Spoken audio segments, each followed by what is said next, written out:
श्रीगोविन्दं प्रपद्येऽहं दीनानुग्रहकारकम् वन्दे मुकुन्दमरविन्ददलायताक्षम् कुन्देन्दुशङ्खदशनं शिशुगोपवेशम् इन्द्रादिदेवगणवन्दितपादपीठम् वृन्दावनालयमहं वसुदेवसूनम् नवजलधरवर्णं चम्पकोद्भासिकरणं विकसितनलिनास्यं स्फुरं मन्दहास्यम् कनकरुचिदुकूलं चारुबर्हावचूलम् कमपि निखिलसारं नौमि गोपीकुमारम् वंशीभूषितकरान्नवनीरदाभात् पीताम्बराजरुणबिम्बफलाधरोष्ठात् पूर्णेन्दुसुन्दरमुखादरविन्दनेत्रात् कृष्णात् परं किमपि तत्त्वमहं न जाने। श्रीहरिः कृष्ण कृष्ण महायोगिस्त्वमाद्यः पुरुषः पर जगताजगतमिदं विश्वं रूपं ते ब्रह्मणा विदुः त्वमेकः सर्वभूतानां देहास्मात्वेन्द्रियेश्वरः त्वमेव कालो भगवान् विष्णुरव्यय ईश्वरः त्वं महान् प्रकृति सूक्ष्मा रजसत्त्वतमोमयी त्वमेव पुरुषोऽध्यक्ष सर्वक्षेत्रविकारवित् गृह्यमाणैस्त्वमग्राह्यो विकारैः प्राकृतैर्गुणैः कोन्विहाहर्ति विज्ञातुम् प्राक् सिद्धम् गुणसम्वृतः तस्मै तुभ्यम् भगवते वासुदेवाय वेधसे आत्मज्योतिगुणैश्छन्न महिम्ने ब्रह्मणे नमः। अवतारा ज्ञायन्ते शरीरेषु शरीरिणः तैस्तैरतुल्यात् शरीरे वीर्यदेहिषु सङ्गतैः स भवान् सर्वलोकस्य भवाय विभवाय च अवतीर्णोऽंश भागेन साम्प्रतं प्रतिराशसाम्। नमः परमकल्याण नमः परममङ्गल वासुदेवाय शान्ताय जदूनाम् पतये नमः। अनुजानिहिनो भूमस्तवानुस किङ्करौ दर्शनम् नो भगवत ऋषेरासीदनुग्रहात् वाणी गुणानुकथने श्रवणौ कथायाम् हस्तौ च कर्मसु मनस्तव पादयोर्नः स्मृत्याम् शिरस्तव निवास जगत्प्रणामे दृष्टिम् सताम् दर्शनेस्तु भवत्तनूनाम्। स्तुति की मणिग्रीव और नलकूबर ने भगवान की स्तुति की। कहा महाराज निराकृति ब्रह्म सारे विश्व को अपनी ओर खींच लेने वाले निराकृति ब्रह्म श्री कृष्ण, हे परम योगेश्वर, तुम समस्त जगत के आदि हो, तुम ही पुरुषोत्तम हो। ये कार्य और कारणात्मक सारा जो परिदृश्यमान जगत है ये तुम्हारा ही रूप है। जो तत्वदर्शी ब्राह्मण ब्रह्मदर्शी होते हैं उसको अनुभूति होती है। सारे प्राणियों के देह प्राण अंतःकरण इंद्रियां इन सबके स्वामी भी तुम ही हो। तुम ही सर्वशक्तिमान काल हो, तुम ही अव्यय तत्व हो, सर्वव्यापक हो, सर्वनियंता हो। ये त्रिगुणमयी जो सूक्ष्म प्रकृति ये भी तुम हो, इसके विकार भी तुम हो, कार्य भी तुम हो। सारे स्थूल सूक्ष्म शरीरों की सभी अवस्थाओं के तुम दृष्टा हो, साक्षी हो। अधिष्ठाता पुरुष भी तुम ही हो श्याम सुंदर। तुम्हारे द्वारा संचालित परिचालित, तुम्हारी सत्ता से क्रियाशील ये प्राकृत मन बुद्धि इंद्रियां सब काम करती है, पर इनके द्वारा तुमको जान लेना संभव नहीं। देहादि के अभिमान से बंधा हुआ ऐसा कौन व्यक्ति है विश्व में जो तुमको जान सके। तुम स्वप्रकाश हो, जीवन की उत्पत्ति से पहले भी तुम थे, फिर किसका सामर्थ्य तुम्हारे आदि रूप को जान ले। तुम ही वैकुंठपति नारायण हो, तुम ही वासुदेव हो, तुम इस प्रपंच के विधाता हो और अपने द्वारा सत्वादि त्रिगुणों से अपनी महिमा को तुम अपने आप ही ढक लेते हो। श्री कृष्ण भगवान श्री कृष्ण तुम महामहिम हो, तुमको जान लेने की क्षमता हम में नहीं है, हम तो केवल प्रणाम करने के अधिकारी हैं। जीव की शक्ति नहीं कि ऐसी लीला कर ले जैसे तुम करते हो। तुम कभी अवतीर्ण होते हो, कभी प्रपंच में अपने चरित्रों को प्रकट करते हो, अतुलनीय चरित्र।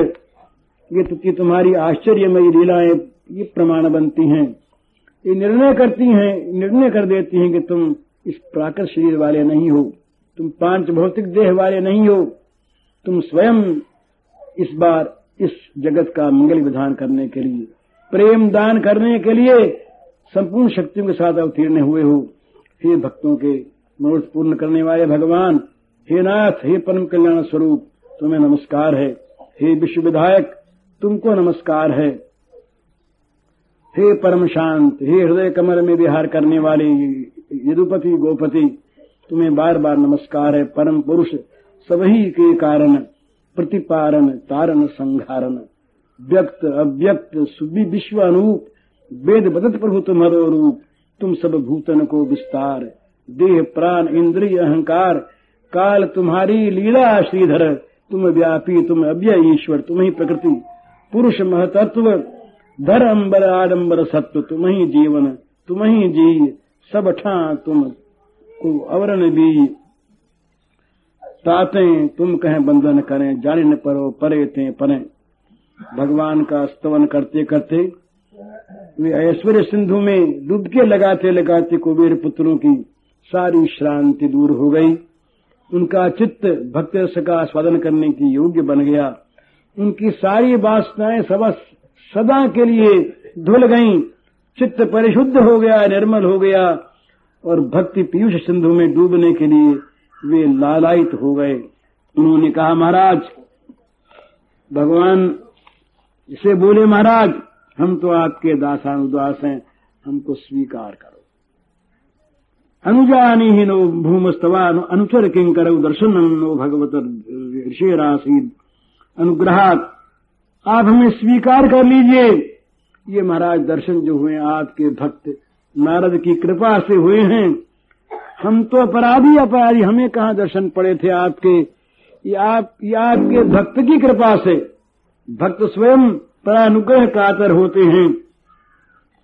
तो बोले, भाई क्या भगवान तो अभी तक बोले नहीं, वो तो अभी तक दूरी हटते हैं, बाल लीला बिहारी हैं ना। इनके मन में आया मानो भगवान पूछ रहे क्या चाहते। अब ये बड़ी सुंदर चीज है, ये बड़ी सुंदर चीज है। प्रेमी भगवान के भक्त क्या चाहते हैं? वो विपत्ति संपत्ति की स्मृति नहीं करते, वो भुक्ति मुक्ति की स्मृति नहीं करते। वो जो चाहते हैं वही चाहते हैं कि उनका जो कुछ भी उनके पास साधन है वो सारा का सारा भगवान के साथ संबंधित हो जाए। तो वे प्रार्थना करने लगे, बोले महाराज हम तो ये चाहते हैं, वाणी गुणानुकथने श्रवणौ कथायाम हस्तौ च कर्मसु मनस्तव पादयोर्नः स्मृत्याम शिरस्तव निवास जगत प्रणामे दृष्टि सताम दर्शनेस्तु भवत्तनूनाम। हे प्रभु, हमारी वाणी निरंतर आपके मंगलमय गुणों का गान करती रहे, जीव हमारा एक ही काम करे, आपके मंगलमय नाम गुण का गान करे, और हमारे कान श्रवण कथाया, ये केवल आपके गुण चरित्रों की कथा श्रवण करने में ही लगे रहें, दूसरी बात न सुने। श्रवण और कथा नहीं सुनी हो, रसना और न गई हो, तुलसीदास जी ने कहा। और महाराज ये हमारे हाथ, ये भोग पदार्थों का सेवन न करें, ये केवल आपकी सेवा में ही लगे रहें। और महाराज सबसे अधिक तो ये चंचल मन है, मनस्तव पादयोर नः। हमारा जो मन है ये महाराज केवल आपके चरणों की स्मृति में ही तल्लीन हो जाए। महाराज ये वृक्ष योनि में तो कृपा करके स्मृति रही आपकी। अब हम जा रहे हैं देवलोक में, पर वहां तो जिन पाप से हमको मुक्त किया था नारद जी ने, वही सब चीजें भोग की तैयार है महाराज। हम कहीं फंस न जाएं, हमारी वाणी आपके गुण कथन में लगी रहे, गुणगान में, हमारे कान लीला श्रवण में लगे रहे, और हमारे हाथ आपकी सेवा में, और हमारा मन आपके चरण कमलों में लगा रहे। हे जगन्निवास, ये संसार सारा जो है ये आपका निवास स्थान है, इसलिए हमारा मस्तक सबके सामने झुका रहे। सिया राम मैं सब जग जानी, करूं प्रणाम जोर जुग पानी। हमारी आंखें विषयों को न देखें, जो आपके शरीरभूत संत लोग हैं, आपके भक्त हैं, बस उन भक्तों को ही हमारी आंख देखे और जगत को देखने में हमारी आंखें बंद हो जाएं। केवल आपके भक्तों के, केवल जो आपके शरीर हो रहे हैं प्रत्यक्ष, उन आपके भक्तों को, उन संतों को हमारी आंखें देखती रहे। महाराज हमें यही वरदान चाहिए, और कोई वरदान की हमें इच्छा नहीं। हे करुणानिधि, करुणा कीजय, अपनी भाव भगत रत दीजय। बानी तुम्हारे गुण गण गाम गने, श्रवण परम पावन जस गुणय। ये कर अवर कर्म जिन करें, प्रभु की परिचर्या अनुसरें। मन अनि चरण कमल रस रसों, चित्र कमल जग भूल न बसों। हे जगदीश जशोदा नंदन, शीस रहो नित तुम पद बंदन। तुम्हारी मूर्ति भक्त तुम्हारे, नित ही निरखऊ नयन हमारे। कहा देवर्षिना तव पदाब्जम, देवर्षिना तव पदाब्जम मध्रुवतेन, भूयान कार्य बतसौ बतनौ शपथा प्रसाद। लीला लवोढ़ जगदंड परसहस्रो, ये नत्वमक्षि विषयोद्भुत बाल खेल। कहा नाथ, ये नारद जी का हम फिर उपकार मानते हैं। तुम्हारे चरण सरोज का मधुपान ही जिनका व्रत है, ऐसे नारद जी देवर्षि, उनने हम पर बड़ी कृपा की। अभिशाप क्या दिया उन्होंने, तो पूर्ण अनुग्रह कर दिया हम लोगों पर। ओह, लवमात्र लीला के बहाने से असंख्य ब्रह्मांडों को अपने अंदर धारण कर लेने वाले आप आज हमें इस अद्भुत उखल में बंधे बाल कीड़ाकारी वेश में हमें दिख रहे हो भगवान। उनकी कृपा से ही ये झांकी किसी ने आज तक पाई ही नहीं। वैकुंठ बिहारी को देखा, क्षीरोदशाही को देखा,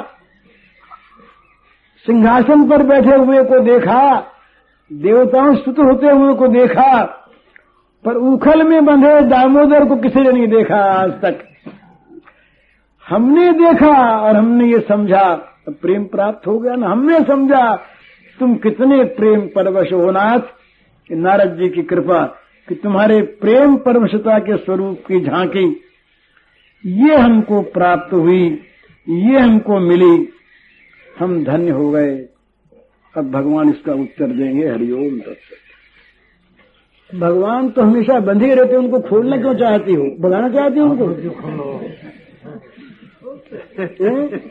भगवान को तो बंधे रखो, खोलो मत। यही तो मुश्किल होती है। वो बंधना चाहते हैं, खोलना चाहते हैं। हम बंधे रहना चाहते हैं।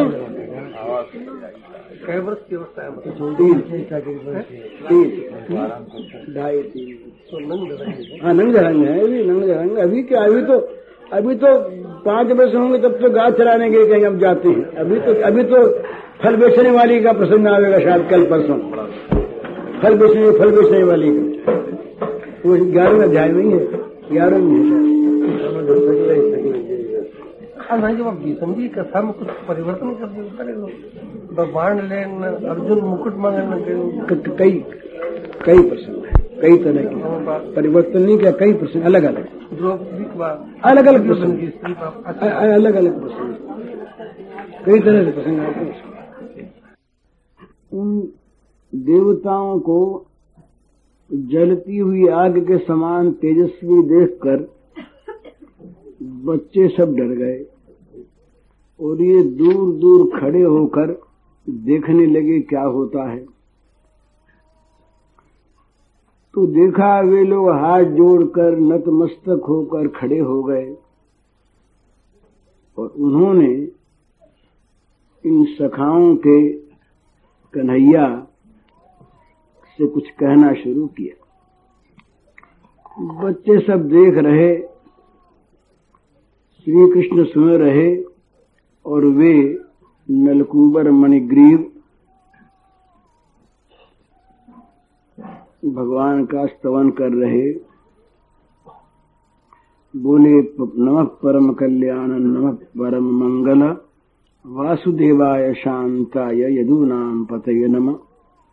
अनुजानी ही नौ भूमस्तवा अनुचर किंकरौ दर्शनम नौ भगवत ऋषिरासीद अनुग्रहात् वाणी गुणानुकथने श्रवण कथायाम हस्तौ च कर्मसु मनस्तव पादयोर्नः स्मृत्यां शिरस्तव निवास जगत प्रणामे दृष्टिः सतां दर्शनस्तु भवत्तनूनाम्। प्रणाम किया, मन में सोचा कि साक्षात भगवान की सेवा के योग्य तो हम हैं नहीं। तो बोले महाराज आप विश्व मंगल हैं, आपके इस अवतरण से जगत का महान कल्याण होगा। आप स्वयं कल्याण स्वरूप ही हैं, मंगल रूप ही हैं और निरंतर आप कल्याण ही करते रहते हैं। योगी मुनि सब बड़े बड़े साधक तप करते हैं, साधना करते हैं, कोई बड़े दुर्लभ भोगों को प्राप्त करते हैं, कोई मुक्ति प्राप्त करते हैं, कोई सिद्धि प्राप्त करते हैं,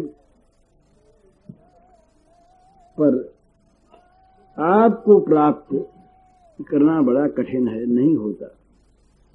जितने आपके अवतार हैं मत्स्य कूर्म आदि, उन अवतारों में प्रकट होकर आप जगत का निश्चित कल्याण करते हैं,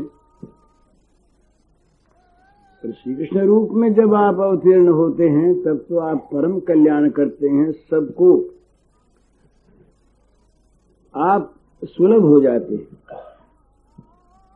तो ये अवतार जो है आपका, ये विश्व का सचमुच मंगल विधाता है।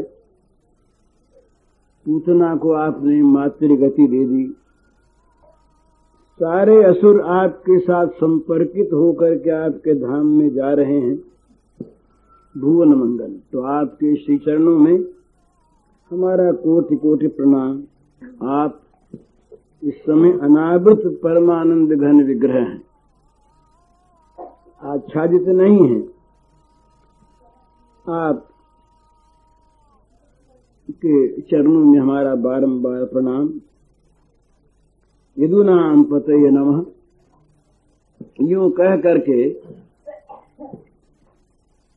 भक्तों ने यहाँ के रहस्य को देख करके देखा, समझ के देखा, तो उन्हें दिखाई दिया कि वो जो गोप बालक खड़े थे दूर दूर, उनकी तरफ दृष्टि गई। अब ये बहुत जल्दी ही स्तवन को बंद करके ये भाग जाएंगे यहाँ से। इनके इतनी जल्दी स्तवन करके चले जाने का कारण क्या है? तो इनकी दृष्टि गई उन बालकों की ओर, जो बालक बड़े स्तब्ध से, भयभीत से, चकित से हुए चारों ओर खड़े थे दूर दूर। उन बालकों की ओर जब इनकी दृष्टि गई, नलकूबर मणिग्रीव की, जो भगवान के इस खेल में साथी थे, जिनके आनंद वर्धन के लिए और जिनको प्रेम रसास्वादन कराने और करने के लिए भगवान का आविर्भाव है। माने प्रेम रूप भगवान का आविर्भाव प्रेमियों के लिए ही होता है। असुर मारण आदि धर्म संस्थापन आदि जो लीलाएं हैं ये तो आनुषंगिक लीला हैं। तो जब इनकी ओर उनकी दृष्टि गई तब इनके मन में बड़ा भय हुआ कि ये कहीं भक्तापराध तो नहीं हो रहा है। अरे ये सब इनका खेल बंद हो गया, इनका विनोद बंद हो गया। तो भगवान ने कहा था अर्जुन से एक बार, ये भी भक्त जना पार्थ न मे भक्ताश्च ते जनाः मद भक्तस्य ये भक्तास्ते में भक्त तमामताः। ये आदि पुराण का वचन है। भगवान ने बताया कि अर्जुन, जो केवल मेरे भक्त हैं वो असल में मेरे भक्त नहीं है। ये में भक्त जना पार्थ न मे भक्ताश्च जनाः, जो मेरे भक्त हैं केवल वो मेरे भक्त नहीं है। मद भक्तस्य ये भक्तास्ते में भक्त तमामतः, जो मेरे भक्तों के भक्त हैं वही वास्तव में भक्ततम हैं, सर्वोत्तम भक्त हैं। भगवान स्वयं भक्तों की भक्ति करते हैं, भक्तों का ध्यान करते हैं, भक्तों का चरण वंदन करते हैं, भक्तों का चरण रज प्राप्त करते हैं। तो इनके मन में आया, मैं गई और नलकूबर के कि हम इनके चरणों में लुट पड़े, हम इनके चरणों में लुट पड़े। इनके चरणों में यदि हम लुट पड़ेंगे तो हमें फिर श्री कृष्ण की कृपा सुलभ हो जाएगी। तो ये देख करके जो ही वे जरा सा आगे बढ़ने लगे कि बच्चे और डर गए। तुमने देखा ये हमारी तरफ क्यों आ रहे हैं आग से जलते हुए तेजपुंज कलेवर। तो जब उनको और भी डरते हुए देखा तो ये डर गए, नलकूबर मणिग्रीव डर गए। उन्होंने सोचा कि कहीं इनको दुख देने से श्याम सुंदर कहीं रुष्ट न हो जाए, हमने बड़ा अपराध किया। ये श्री कृष्ण चरणों में प्रणति करने के लिए हमने कृष्ण भक्तों का अपराध किया। अरे ये खेलते थे यहाँ पर, हमने बीच में प्रकट होकर के और इनके लीला विनोद में खेल में बाधा डाल दी।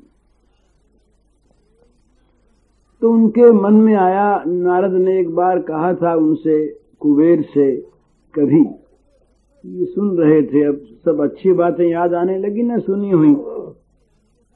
तो नारद ने कहा था कि देखो कुबेर, श्री कृष्ण का कोई अपराध करे तो उसका छुटकारा हो सकता है, परंतु श्री कृष्ण के भक्त का कोई अपराध करे उसका छुटकारा होना संभव नहीं, क्योंकि श्री कृष्ण की उसके ऊपर कृपा हो जाती है। तो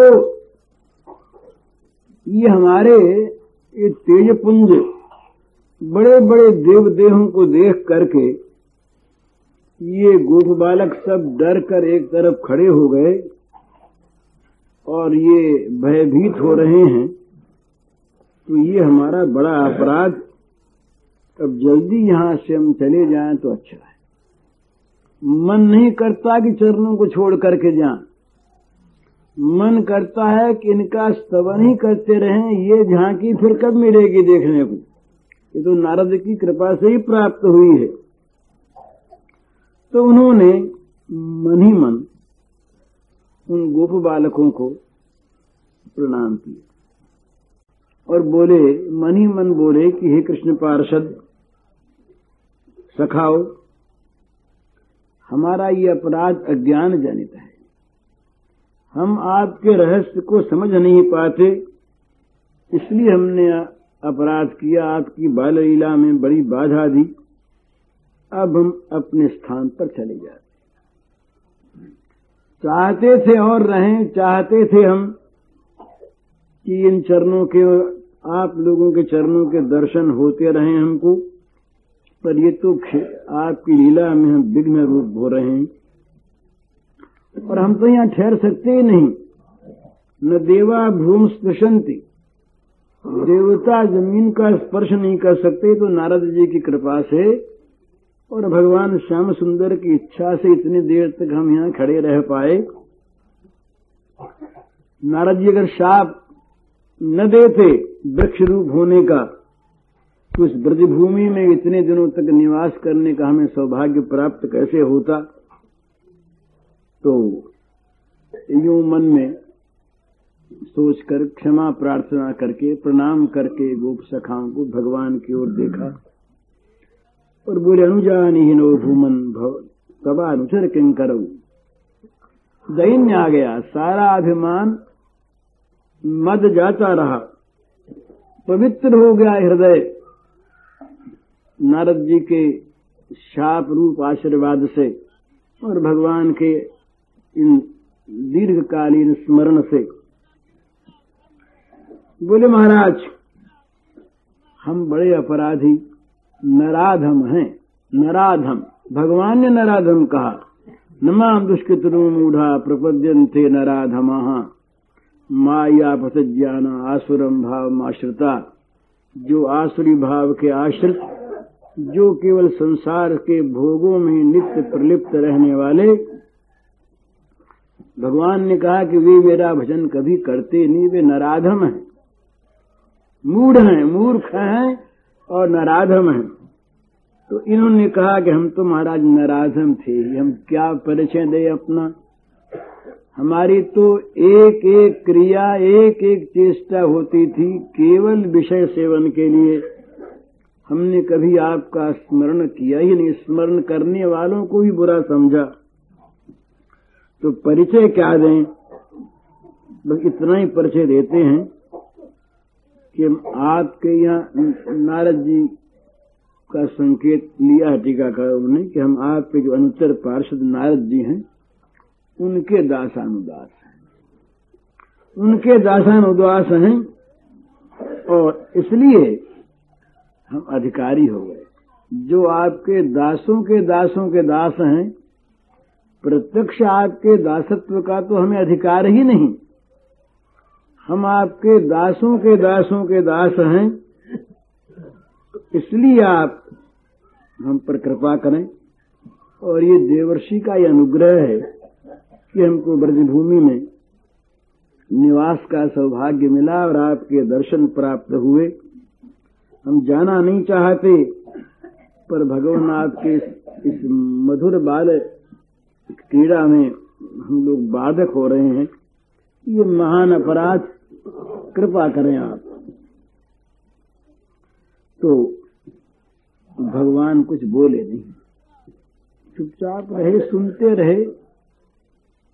और बच्चे सब देख रहे हैं ये क्या बड़बड़ा रहे हैं। बच्चे समझते तो है नहीं, ये देव भाषा में बोलते हैं और बच्चे समझते नहीं, ब्रजवासी बालक। तो नंद ये नलकूबर मणिग्रीव ने मन में सोचा कि बस अब असली बात जो है वो कह दें। ये गोप गोपी गायें जो सिद्ध देह हैं भगवान के भक्त, इनका अधिकार तो मिलने का, हम इनसे कह दें कि हमको यहाँ रख लीजिए महाराज, सेवा अधिकार दीजिए, ये तो छोटे मुंह बड़ी बात, ये तो होने का ही नहीं, इसके तो हम योग्य ही नहीं। ये सेवाधिकार तो किन्हीं किन्हीं को प्राप्त होता है जो बड़े बड़े भाग्यशाली होते हैं, जिनके चरणों की धूल की चाहना ब्रह्मादि करते हैं। इस प्रकार के जो महान जन हैं वे चरण सेवा के अधिकारी। ब्रह्मा जी ने कहा कि हम इस ब्रज में आकर के कुछ भी बना दिए जाएं, एक डोम के घर में पैदा हो जाएं, किसी तरह से यहाँ की चरण धूल मिले। कोई वृक्ष लता पत्ता उद्धव ने बनना चाहा तो कहा भाई ये श्री कृष्ण की सेवा करने योग्य तो हमारा अधिकार नहीं, हम यहां रह ही नहीं सकते। तो बहिर्मुखता हमारी नाश हो जाए और हमारा मन, हमारी इंद्रियां कहीं भी हम रहें भगवान में लगे रहें, यही प्रार्थना करनी उचित है। और यही प्रार्थना सबके करने की है। ये जो श्लोक है इनका, ये हम सभी के लिए आदर्श रूप है। वाणी गुणानुकथने श्रवण कथायाम हस्तौ च कर्मस मनस्तव पादयोर्नः स्मृत्याम शिरस्तव निवास जगत प्रणामे दृष्टि सताम दर्शनेस्तु भवत्तनूना।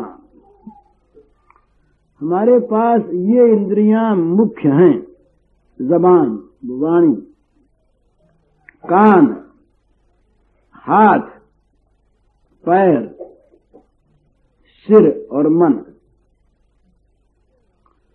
तो ये अगर ठीक भगवान में लग जाए तो सारा काम हो जाए, पर ये बिल्कुल उल्टे लगे हुए हैं। ये सबके समझने की चीज, हम ये साधन की चीज बड़ी सुंदर। हम लोग बोलते बहुत हैं और जो लोग अधिक बोलना जानते हैं वो बुद्धिमान अपने को मानते हैं, बिना पूछे ही बोल उठते हैं, सलाह देने लगते हैं, सम्मति देते हैं, उपदेश करते हैं, डांटते हैं, दोष बताते हैं, निंदा करते हैं, मिथ्या भाषण करते हैं, विषय की चर्चा करते हैं। ये सब वाणी के बड़े दोष हैं। वाणी का, जीभ का सर्वोत्तम सदुपयोग है गुणानुकथने। भगवान के लीला गुण के कथन में ही वाणी लगी रहे। दूसरी बात कहे नहीं, जरूरी बात घर की कहनी पड़े तो कहे। भाई घर में रहते हैं, गृहस्थ हैं, बोले बिना काम नहीं चलता, मौन हो के कैसे रहें, इसमें भी बहुत कुछ बहाना होता है। एक मन में बुलास पैदा होती है, बोलने की इच्छा, और संध्या करते करते, पाठ करते करते आदमी बीच में बोल उठता, रहा नहीं जाता। तो क्यों ऐसा होता है कि वो वाणी उसके संयम में नहीं, वाणी जगत चर्चा में मधुरता का बोध करती है। तो पर चर्चा तो कभी करे ही नहीं, दूसरे की निंदा स्तुति तो कभी करे ही नहीं, निंदा तो करे ही नहीं, किसी के दोष का वर्णन करे ही नहीं, अपनी तारीफ करे ही नहीं, और पर चर्चा ये विष है भला। वाणी के द्वारा अंदर जहर भरना। ये जो लोग पर चर्चा हम लोग करते हैं वो निरंतर यही काम करते रहते हैं, दूसरे के दोषों का चिंतन करना और उनको कहना, जगत के विषयों का चिंतन करना और उन्हें कहना और मन में भरते चले जाना। तो हमें जो वाणी मिली है इसलिए नहीं मिली कि हम इस वाणी का दुरुपयोग करें, पर चर्चा करें, पर निंदा करें, विषय चर्चा करें, भोगों की बात करें, पर निंदा करें, झूठ बोलें, इसके लिए वाणी नहीं मिली। वाणी मिली है भगवत चर्चा करने के लिए, भगवत सेवा के लिए, और ये सबके पास है और इससे सब काम लेते हैं। इसलिए वाणी की बात पहले पहले कही, वाणी गुणानुकथने। जीभ से यदि अनर्गल चर्चा बंद हो जाए तो लोग अनर्गल चर्चा करने वाले उसके पास आना बंद कर दें।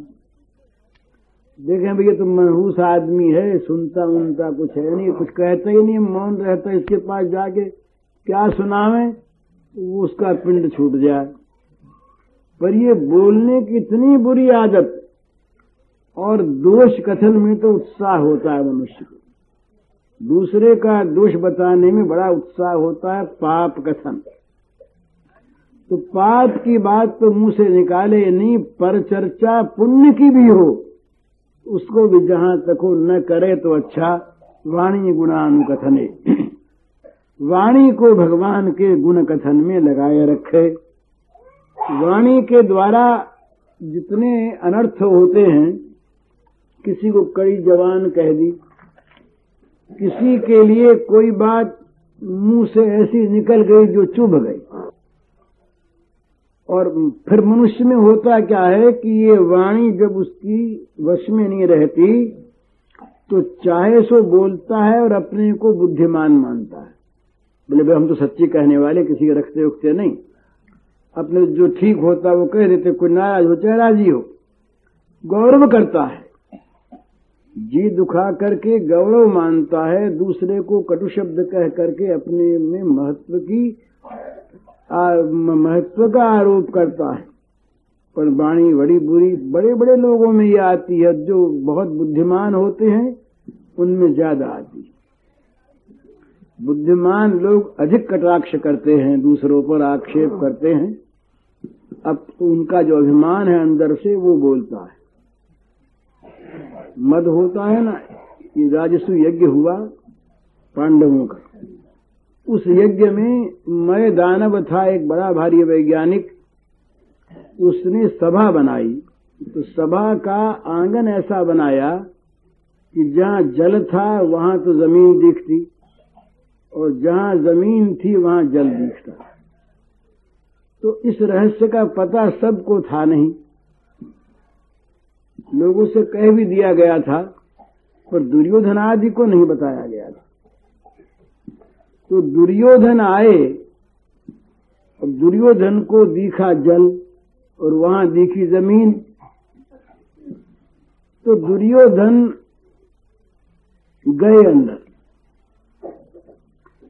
तो जमीन पर पैर रखा, उन्हें दिखा जल है। इन्होंने अपने कपड़े ऊंचे कर लिए, भीग न जाए। तो जरा हंसी आ गई द्रौपदी को, भीमसेन को। थोड़ा सा और आगे बढ़ा बेचारा, तो था जल, दिखी जमीन। तो जल में इतना इतना डूब गया, तमाम कपड़े भीग गए। तो भीमसेन को जोर से हंसी आ गई, द्रौपदी भी हंसी। भीमसेन ने कह दिया कि आखिर है तो अंधे का बेटा ना। चुभ गई उसके हृदय में, तीर लग गया। उसके मन में बैर तो था ही, वो बैर बद्धमूल हो गया। निश्चय कर लिया उसने, या तो पांडव ही रहेंगे या हम ही रहेंगे। धर्मराज ने कहा चुप चुप चुप चुप रहो, मत बोलो। पर जबान निकल गई सो निकल गई। वापस लोग लेते हैं आजकल, हम बोले हम विद्रोह करते हैं अपने वर्ड्स को, पर विद्रोह होता नहीं, जो निकल गई सो निकल गई। तीर लग गया, चुभ गया।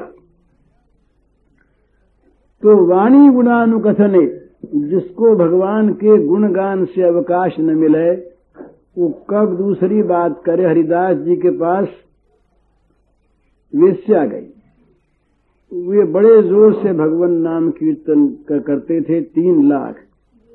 रात भर करते रहे, सवेरे उठे तब बोले मैया हम तो तुमसे बात नहीं कर सके, हमको फुर्सत ही नहीं मिली। तो वाणी गुणानुकथन है, वाणी को जबान को भगवान के नाम और गुण में इतना लगाए रखे कि उसको दूसरी बात के लिए अवकाश न मिले।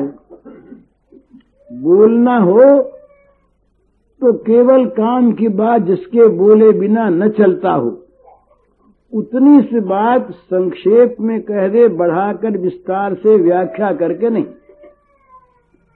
और निरंतर वाणी को भगवत गुणगान में लगाया रखे। और श्रवण कथाया, भाई सबसे प्यारी चीज लगती है हम लोगों को सुनने में पर चर्चा, दूसरों की बात। उसके ब्याह में ऐसा हुआ, बड़ा चाव से लोग इकट्ठे हो जाते हैं आकर के, क्या बात कही, क्या उसके ब्याह में क्या गहना दिया, कितना कपड़ा था, क्या क्या था। अरे कोई मतलब नहीं, बचना चाहिए। मैं तो ऐसा करता हूँ, जब जाता हूँ कहीं ब्याह हुआ में तो कहते हैं कपड़ा हमारे बहुत ठीक है, अपने देखते देखते नहीं बोले हाँ बहुत ठीक। तो उसमें मन क्यों रमावे, क्यों उन जगत के जंजालों को मन में भरे, कूड़े करकट को मन में क्यों रखे। तो श्रवणम कथायाम, वाणी गुणानुकथने श्रवणम कथायाम। मनुष्य बहुत बोलता है तो व्यर्थ बोलता है, अनर्थ बोलता है। व्यर्थ और अनर्थ न बोले, वाणी से व्यर्थ एक शब्द भी न निकले और अनर्थ शब्द तो निकले, किंतु पर चर्चा, पर निंदा, परापवाद, मिथ्या भाषण, पर दोष कथन, स्वमहिमा कथन, ये सब के सब वाणी के दोष हैं। तो वाणी गुणानुकथने, वाणी को, जबान को भगवान के गुण कथन में, नाम कीर्तन में लगावे, अवकाश न मिले। बोले भी दूसरे मूर्ख बताएंगे, नरक में तो नहीं जाना पड़ेगा ना। अरे मूर्ख बता दिया और दुख नहीं हुआ तो क्या हर्ज है। पर जो बड़े बुद्धिमान बन के पर निंदा करते, दूसरे के लिए बुरी बात कहते, पाप चर्चा करते, उन लोगों का तो हृदय भर जाता है उन पाप संस्कारों से, जिसका फल होता है पाप में प्रवृत्ति और उसका फल होता है नरक भोग। तो ये बुद्धिमानी किस काम की? वाणी गुणानुकथने श्रवणनुकथायाम। कान पर चर्चा सुनने के लिए बड़े समुत्सुक रहते हैं। दूसरों की बात होने लगे और उसमें यदि निंदा की बात हो तब तो विशेष रस आता है, दूसरे के दोष की बात सुनने में रस आता है, भोगों की बात सुनने में रस आता है, विषय चर्चा सुनने में रस आता है। तो ये हमारा दोष है। श्रवण कथाया, श्रवण और कथा नहीं सुनी हूं, रसना और न गई हूं, रुकी हूं नयन बिलोकत शीश ईश ही नहीं और रही, रुकी हूं नयन बिलोकत और रही, शीश ईश ही नहीं। तुलसीदास जी ने प्रतिज्ञा कर ली, जानकी जीवन की बल जइयूं, प्रतिज्ञा कर ली उन्होंने, श्रवणन और कथा नहीं सुनी हूं, कानों से दूसरी बात सुनूंगा ही नहीं, रसना और न गई हूं, जीभ के द्वारा दूसरी बात करूंगा ही नहीं, रुकी हूं नयन बिलोकत और रही, आंखों को दूसरी चीज देखने से हमेशा रोकूंगा, और सिर निरंतर भगवत चरणार विंद में नत होता रहेगा। ये इन अंगों का साफल्य, सदुपयोग। श्रवण कथाया कानन दूसरो नाम सुने नहीं, एक ही रंग रंगो यह डोरो, धोखे वो दूसरी बात कढ़े, रसना मुख डारी हलाहल बोरो। ठाकुर प्रीति की रीत यही, हम सपने हूं टेक तजय नहीं भोरो, बावरी वे अखियां जर जाएं, जो सांवरो छाट निहारती गोरो। ये सब साधन की उच्च श्रेणी की बातें हैं। भगवान के सिवा, भगवत चर्चा के सिवा, सच चर्चा के सिवा दूसरी बात हमारे कानों में न आवे, सुनाई न दे। तच्छ्रवणम, भगवान का ही श्रवण हो, भगवत संबंधी सच चर्चा का ही श्रवण हो, और चीज न सुनाई दे। ये दोनों इंद्रियां जो हमारी है, जीभ और कान, ये विशेष काम करती है। आंख तो जितनी चीज सामने आती है उन्हीं को देख सकती है, पर कान तो न मालूम किस किस की देखी हुई, किस किस की सुनी हुई बातों को ये कान ले लेता है। न मालूम किस किस इंद्रियों के द्वारा अनुभूत विषयों को उनके द्वारा सुनकर कान ग्रहण करके अंदर ले जाता है अपने।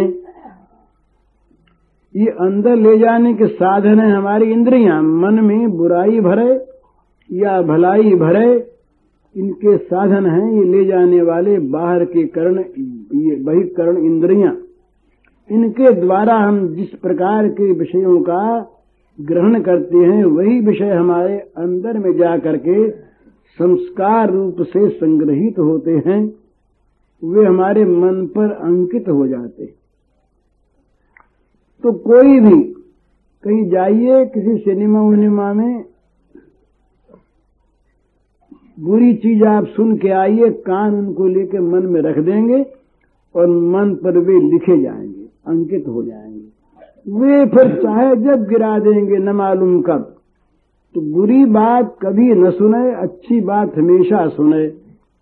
जिसका संपर्क भगवान से हो, जो हमारे जीवन को ऊंचा उठाने वाली चीज हो, हमारे जीवन में से जो निम्न भावनाओं को, नीची चीजों को निकाल दे, वो सब बातें हम सुने। श्रवण कथायाम, भगवत कथा सुने। ये तुलसीदास जी महाराज ने कहा कि भाई भगवत चरणार बिंद में प्रेम क्यों नहीं होता? क्या कारण है भगवत चरणार बिंद में प्रेम नहीं होता? तो कहते हैं कि बड़ी भाई हरि कथा नहीं सुनी, ग्राम चर्चा सुनी, भगवत कथा नहीं सुनी, विषय कथा सुनी। विषय की बात, भगवान की बात नहीं। भगवान की बात के नाम पर भी हम विषय चर्चा करते हैं और भगवान के नाम पर भी हम विषयों को देखते हैं बहुधा। तो बिनु सत्संगन हरि कथा, तेहि बिनु मोह न भाग, मोह गए बिनु राम पद हुए न दृढ़ अनुराग। हरि कथा के बिना मोह का नाश नहीं होता। ये भोगों में सुख है, इस प्रकार की जो हमारी धारणा है बद्धमूल, इसी का नाम मोह है। विषय सुख की धारणा मोह, इसी मोह में पड़े